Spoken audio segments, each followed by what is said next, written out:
என் நெஞ்சில் குடியிருக்கும்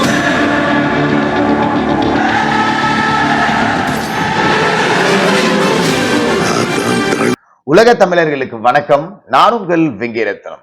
நிறைய முக்கியமான அப்டேட்ஸ் அப்படிங்கிறது இருக்கு. எடுத்த உடனேயே நம்ம ஒரு பிரேக்கிங் நியூஸுக்கு போயிடுவோம். டிவிக்கு விஜய் அவர்களோட தமிழக வெற்றி கழகத்திற்கு விசில் சின்னம் அப்படிங்கிறது ஒதுக்கப்பட்டிருக்கு.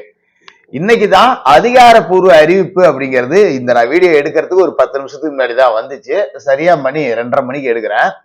ஆனா கடந்த நவம்பர் மாசம் 9ஆம் தேதி நாம ஒரு வீடியோ போட்டிருக்கோம் சேனல்ல, விஜய் அவர்களோட கட்சிக்கு என்ன சின்னம் அப்படின்னு சொல்லிட்டு. அதுல நான் ரொம்ப தெளிவா போட்டிருந்தேன். விஜய் அவர்கள் விசில் சின்னத்தை தான் விரும்பி கேட்டிருக்கார். விசில் தான் முதல் ஆப்ஷனா அங்க வைக்கப்பட்டிருக்கு.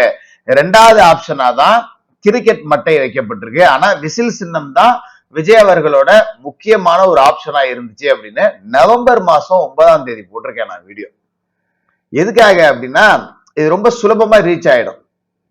இன்னும் சொல்ல போனா விஜய் அப்படிங்கிற ஒரு பேர் ஒரு குழந்தைகளுக்கு எல்லாம் பிடிச்ச ஒரு முகம் அப்படிங்கிறதால குழந்தைங்களுக்கு பிடிச்ச ஒரு விஷயத்தையே நாம சிம்பிளா வச்சிருக்கலாம். 2வது இதை கொண்டு போய் சேர்க்கறது ரொம்ப எளிது.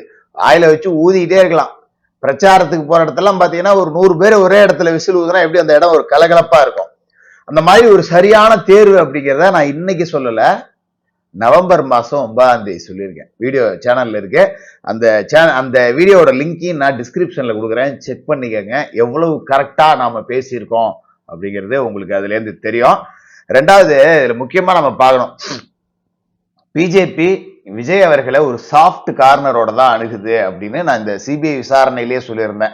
மற்ற ஊடகங்கள் பேசுற மாதிரி விஜயிடம் கிடுக்கி பிடி, விஜயிடம் விடிய விடிய விசாரணை, விஜய் திணறினார், சிபிஐ அதிகாரிகள் மிரட்டி மிரட்டி கேள்வி கேட்டார்கள், இப்பெல்லாம் உருட்டினானுங்கல்ல. நான் ரொம்ப தெளிவா சொல்லியிருந்தேன், விஜய் அவர்களுக்கு உரிய மரியாதை கொடுக்கப்பட்டிருக்கு. நீங்க என்ன பாத்தீங்களோ, உங்களுக்கு அங்க என்னென்னலாம் தெரியுமோ அதெல்லாம் சொல்லுங்க அப்படின்னு கேட்டுக்கிட்டு சில சந்தேகங்கள், சில துணை கேள்விகள் அப்படிங்கிறத மட்டும்தான் சிபிஐ கேட்டாங்க. நம்ம சவுக்கு சங்கர் அவர்கள் கூட சொல்லியிருந்தாரு, விஜய்க்கு 234 தொகுதியிலையும் 234 சின்னம், பிஜேபி அவரை போட்டு நசுக்க போகுது, விடமாட்டாங்க போக மாட்டாங்கன்னு. அப்படியெல்லாம் விஜய் அவர்களை பிஜேபி ஹேண்டில் பண்ணல. ஏன்னா விஜய் தனித்து நின்றால் பிரிக்கப்படுவது சிறுபான்மை சமூக மக்களோட வாக்கு, பெண்களோட வாக்கு, அது நம்ம கூட்டணிக்கு சாதகதான் தான். அப்படிங்கிறதால விஜய் அவர்களை பெருசா இருக்க வேண்டிய தேவையே இல்லை. விஜய் அவர்களை அப்படியே விட்டுறலாம் அப்படிங்கிற முடிவுல தான் பிஜேபி இருந்துச்சு. அதனாலதான் அப்படி செஞ்சுது அப்படிங்கிறதையும் நான் சொல்லியிருந்தேன். சின்னம் அப்படிங்கிறது பல பேர் 234 தொகுதிக்கு 234 சின்னம்லாம் உருட்டினாங்க. நான் சொல்லியிருந்தேன் ஒரே சின்னம், இதெல்லாம் பிஜேபி கண்டுக்க மாட்டாங்க, விட்டுருவாங்க அப்படிங்கறதெல்லாம் தெளிவா சொல்லியிருந்தேன். இது எல்லாமே இன்னைக்கு நடந்திருக்கு அப்படிங்கிறதுல நம்ம சொன்னது சரியா நடந்தது அப்படிங்கிற வகையில எனக்கு சந்தோஷம். டிவிகே தலைவர்களுக்கும் நிர்வாகிகளுக்கும் தொண்டர்களுக்கும் வாழ்த்துக்கள். இப்ப அடுத்த முக்கியமான ஒரு விஷயத்துக்கு வருவோம். இதை நீங்க அவசியம் தெரிஞ்சு வச்சுக்கணும். ஒரு எம்எல்ஏ எங்க தொகுதியில ஹெலிகாப்டர் பறக்குது, எங்க மக்கள் எல்லாம் பயப்படுறாங்களா இல்லையா? மரியாதை எனக்கு மாமூல் விடு. எப்படி இருக்கு இது? ஹெலிகாப்டர் பறக்கிறதால தொகுதி மக்கள் எல்லாம் அச்சப்படுறாங்களாம். ஹெலிகாப்டர் அப்படியே ஆபாசமா வருது. இதை இந்த கேவலமான வேலையை செஞ்சது யார் அப்படின்னா, விடுதலை சிறுத்தைகள் கட்சியை சேர்ந்த திருப்போரூர் எம்எல்ஏ எஸ் பாலாஜி. இந்த டாக்டர் சர்மிலான்னு சொல்லிட்டு ஒண்ணு சுத்திக்கிட்டு இருக்கும்ல, ஒரு மனநலம் பாதிக்கப்பட்டது, அதோட கணவர். இங்க ஏதாவது ஒண்ணு எங்கேயாவது நடந்துட்டா போதும், என்னடா கள்ளசாராயம் காட்சி இத்தனை பேர் செத்துட்டாங்கப்பா திராவிட, என்ன கள்ளசாராயம் குஜராத்ல சாவலியா, உத்தரப்பிரதேசத்துல சாவலியா, கிளம்பிடும் நேரம் அங்க கம்பெனி. இங்க எது நடந்தாலும் பேசக்கூடாது. அங்க பாரு மணிப்பூர், இங்க பாரு குஜராத். இப்ப இந்த அம்னியோட புருஷன் பார்த்த வேலை என்னன்னா, நிஷா அப்படிங்கிற ஒருத்தவங்க நேத்து சபாநாயகர் அப்பாவை பார்த்து ஒரு கடிதம் அப்படிங்கிறத கொடுத்தாங்க, புகார் அப்படிங்கிறத கொடுத்தாங்க. என்னன்னா, MLA Visika MLA S Balaji எங்க கிட்ட லஞ்சம் கேட்டு மிரட்டுறான், மாமூல் கேட்டு மிரட்டுறான், அவனை தகுதி நீக்கம் செய்யணும் அப்படின்னு சொல்லிட்டு. என்ன விவகாரம் அப்படின்னு உள்ள போய் பார்த்தா, இந்த டான் ஏர்வேஸ் சர்வீஸ் அப்படின்னு சொல்லிட்டு ஒருத்தவங்க ஹெலிகாப்டர் சுற்றுலா அப்படிங்கறத மகாபலிபுரத்துல தொடர்ச்சியா செஞ்சுட்டு இருக்காங்க. இந்த கம்பெனில போய் மாமூல் கேட்டிருக்காப்ல. இந்த சிங்கம் படத்துல பிரகாஷ்ராஜ் வருவான்ல, எவனாவது ஈசிஆர் பக்கம் எவனாவது வீடு கட்டினான்னா போய் மாமூல் கேட்கிற வேலை. அதே மாதிரி எவனா கம்பெனி ஆரம்பிச்சான்னா இவருக்கு கப்பம் கட்டணும், பெரிய இவர் வெள்ளைக்கார துரை, இவருக்கு கிஸ்தி வரி எல்லாம் நொட்டுனாதான் இவங்க தொழில் செய்ய முடியும். அந்த கம்பெனில போய் கேட்டிருக்காங்க, நான் மத்திய விமான போக்குவரத்து துறையோட முறையான அனுமதி வாங்கிட்டு தான் நடத்துறேன், அது மாதிரி மாநில அரசுகிட்ட உரிமையான அனுமதி எல்லாம் வாங்கிட்டு தான் நடத்துறோம், உங்களுக்கு தர முடியாதுன்னு இருக்காங்க. இந்த காண்டுல இருந்தாலும் என்ன பண்ணிருக்காரு, போன வருடம் பொங்கல் போது ஒரு பொய் புகாரை கொடுத்து இந்த கம்பெனிக்கு சீல் வச்சிருக்காங்க. அதன் பிறகு அவங்க முறையீட்டுக்கு போய் கோர்ட்டுக்கு போய் எல்லா அனுமதியும் கரெக்டா இருக்கு அப்படின்னு சொல்லிட்டு திரும்ப திறந்துட்டாங்க.